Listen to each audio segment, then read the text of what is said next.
जय श्री कृष्ण। भीष्म पितामह के द्वारा जैसे ही युद्ध का शंख बजाया गया तो उनके युद्ध के आह्वान करने पर, युद्ध की शुरुआत करने पर कौरव के पक्ष के अनेक ढोल नगाड़े जो युद्ध को निमंत्रण देते हैं वो सब बजने लगे। और जब कौरवों के पक्ष के ढोल नगाड़े तुरही इत्यादि बजने लगे तो उनका जो शोर था वो इतना अधिक भयंकर था कि सब जगह हलचल मच गई। और ये हलचल थी दुर्योधन को ये आश्वासन देने की कि भीष्म पितामह तुम्हारे साथ हैं।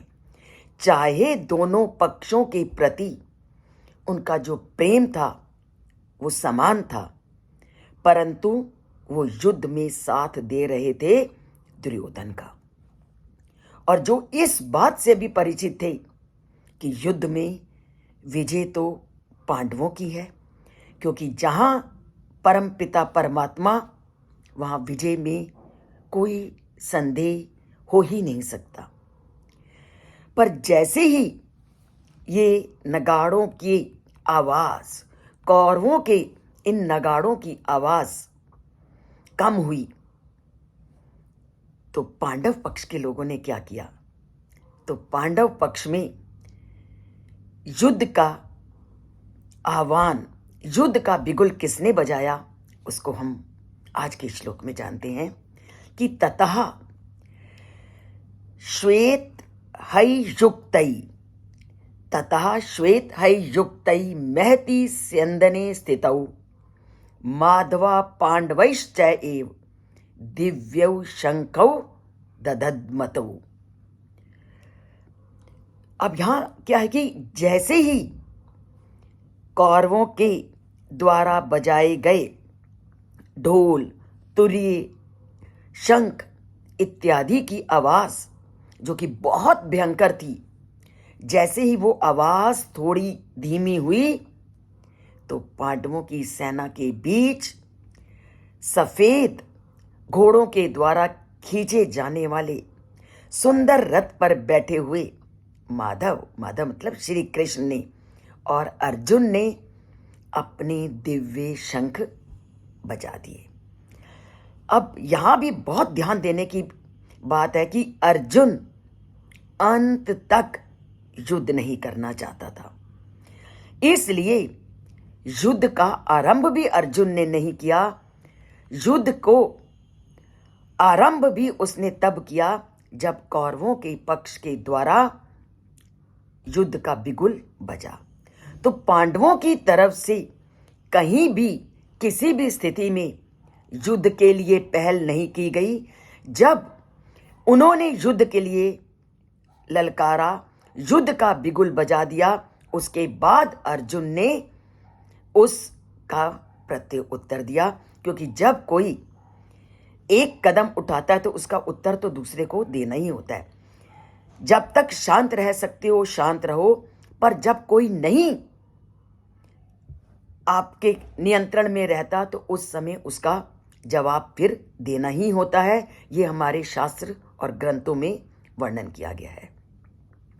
तो कौरवों की सेना के शंखनाद की ध्वनि जैसे ही धीमी पड़ी तो उस सुंदर रथ पर बैठे श्री कृष्ण और अर्जुन ने भी निडरता के साथ, पूरी शक्ति के साथ उन्होंने अपना शंख नाद करते हुए पांडवों के द्वारा भी युद्ध से लड़ने की इच्छा को प्रकट किया।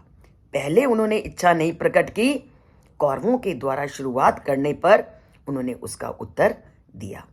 क्योंकि हमारी संस्कृति कहती यही है, आप पहल मत करो अन्याय की।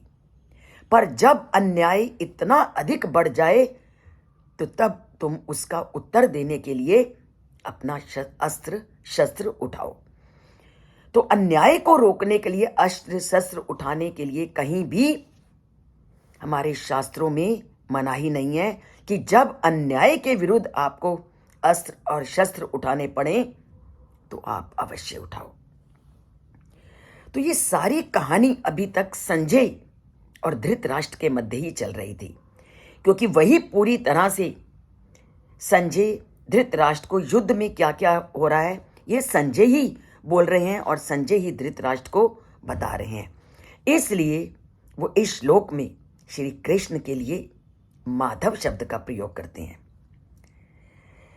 क्या आप जानते हो कि माधव शब्द का क्या अर्थ है? तो माधव शब्द श्री कृष्ण के लिए प्रयोग किया गया। मां का अर्थ होता है भाग्य और धव का अर्थ होता है मति।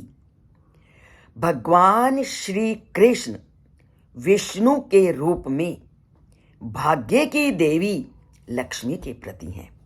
मां का अर्थ भाग्य और धव का अर्थ देवी, और श्री कृष्ण विष्णु के अवतार हैं और इसलिए भाग्य की देवी वो लक्ष्मी के पति हैं।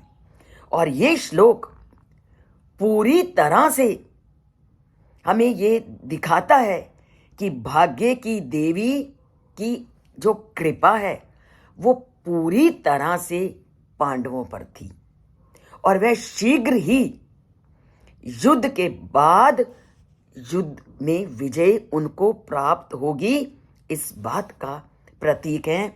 इसीलिए संजय ने श्री कृष्ण के लिए माधव का प्रयोग किया। माधव जो लक्ष्मी के पति हैं और जहां लक्ष्मी है वहां विजय निश्चित है। श्री विजयो भूति मतिर ध्रुवा, ये सारी चीजें उन्हीं लोगों को प्राप्त होती हैं जो न्याय का साथ रखते हैं, न्याय को अपने जीवन का आधार बनाते हैं। तो विजय प्राप्त कर अपना छीना गया राज्य उन्हें प्राप्त होगा। ये संजय के द्वारा श्री कृष्ण के लिए प्रयुक्त किए गए माधव शब्द से पूरी तरह से स्पष्ट है।